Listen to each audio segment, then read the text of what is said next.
Hello students, welcome to diploma electrical knowledge. তো আজকে আমরা ডিপ্লোমা 6 সেম ইলেকট্রিক্যাল স্টুডেন্টসদের engineering economics and project management সাবজেক্টে সাজেশন কোশ্চেন নিয়ে আলোচনা করব। তো চলো দেখে নেওয়া যাক। ফার্স্টে কোশ্চেন হচ্ছে, write the condition of profit maximisation of A farm and graphically illustrate the short run production function. তো শর্ট রান প্রোডাকশন ফাংশনটা গ্রাফিক্যালি ইলাস্ট্রেট মানে তোমাদের কোনো একটা কার্ভ ড্র করতে হবে এবং প্রফিট ম্যাক্সিমাইজেশনের যে কন্ডিশনগুলো সেটা তোমাদের লিখতে দিতে পারে।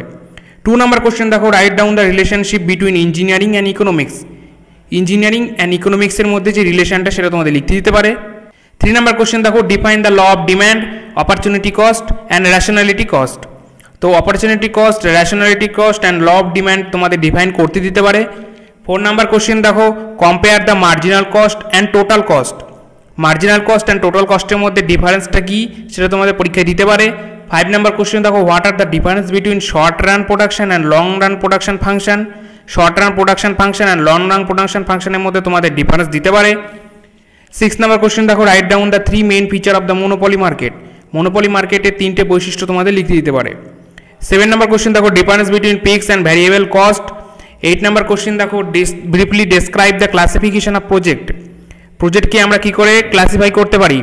9 নম্বর কোশ্চেন দেখো, write the short note on liquidity ratio and mix economy. Liquidity ratio and mix economy দুটোর মধ্যে তোমাদের শর্ট নোট দিতে পারে যে কোনো একটা, ঠিক আছে। তো তোমরা ভালো করে কিন্তু দেখে রাখবে কোশ্চেনগুলো, শর্ট নোটসগুলো ভালো করে দেখে রাখবে। 10 নম্বর কোশ্চেন দেখো, what do mean by project management and discuss the 7 component of project management system.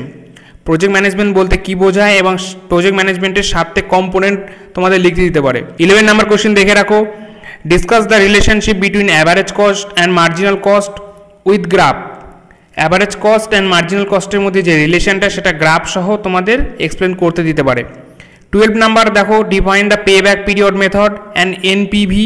এটা তোমাদের ডিফাইন করতে দিতে পারে। অ্যান্ড কোশ্চিন একটা দিতে পারে তোমাদের math question, find the price elasticity of demand when P equal to 3 and the demand function of a commodity is Q equal to 30 minus 4p minus P square. তো এখান থেকে তোমাদের কিন্তু প্রাইস ইলাস্টিসিটি ডিমান্ডটা বের করতে হবে। তো এই টাইপের কোশ্চেন তোমাদের কিন্তু দিতে পারে, তো তোমরা দেখে রাখবে এই টাইপের কোশ্চেনগুলো। 13 নম্বর কোশ্চেন দেখো, compare between mixed economy system and capitalist economy system.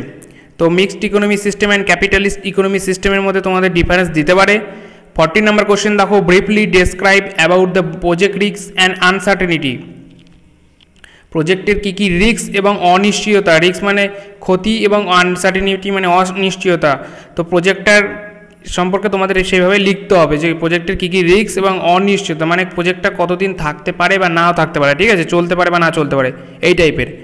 15 নম্বর কোশ্চেন দেখো, explain why demand curve of a consumer is generally downward sloping.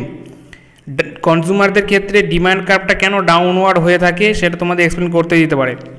16 number question দেখো, state the lodge of return to scale. Lodge of return to scale বলতে কী বোঝায়।